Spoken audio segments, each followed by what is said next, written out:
Hello guys, welcome to our channel. Please like and subscribe Boy Bisdak channel. So, ang atong topic karon guys is kuan about sex ba. Kay since Valentine's man, so wala ko ka vlog dayon atong 14. So, kining nainangutana sa kuha ba nang unsa daw ka value sa kuha ang virginity. So, para sa kuha, value gina siya kay na siya big deal ba kay kung maminyo ka unya uh, dili na siya virgin, so ang usap po na siya nga murag reward ba sa lalaki kung muna siya imong mabana, deserve niya nga naa siya nakuha kaniya nga putli pa ka. So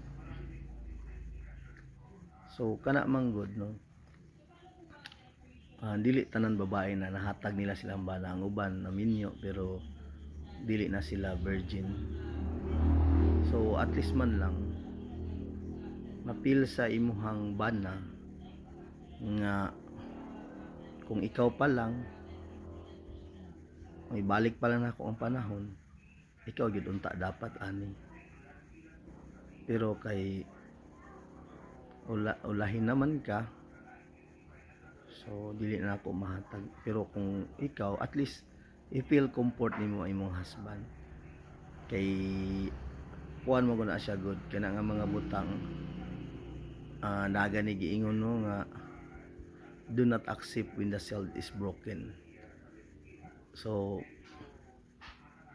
kana usahay murag naka-sealed pa manggug ka ana kung virgin pa ka og deserves imong bana nga maangkon na niya.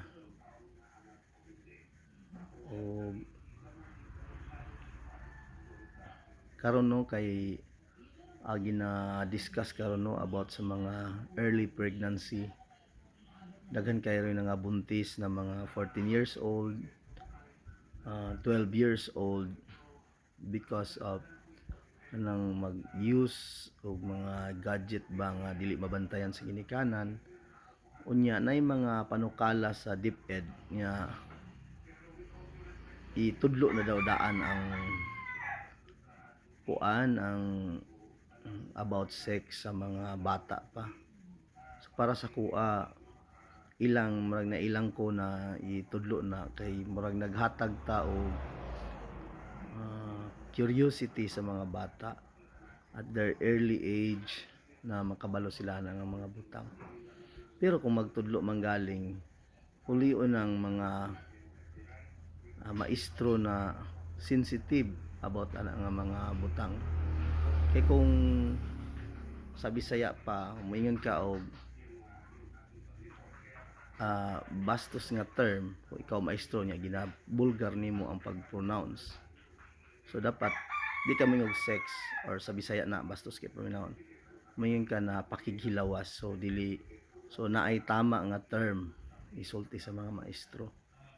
Kay kung the more ka maghisgot og mga vulgar words, the more sila ma-ignite nga gusto nila na buhaton out of their curiosity, gusto na nila na buhaton. So mas nagiging big deal sila mas sayo sila nagtuklas ana, mas kung dili sila mag-guide ang mga bata, mas sayo sila mo testing. Ako na ko'y anak babae pero I will let her nga mangutana siya sa ako about anak. Pero for as much as possible, i-guide ninyo inyong mga anak sa mga gadget ug aware mo unsa nga mga apps ang ilang gina-download ug sa messenger kin sa ilang mga kaistorya. Kung mahimo, isara mo og cellphone sa imong mga anak para mabantayan nimo ang mga ginabuhat nila. So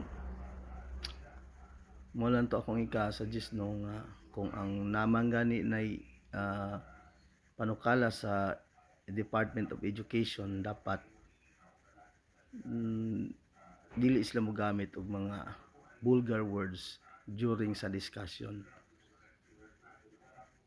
ug ang parents dapat sila mo'y mag manman sa ilang mga anak kung unsay mga ginabuhat everyday activities to avoid premarital sex and early pregnancy.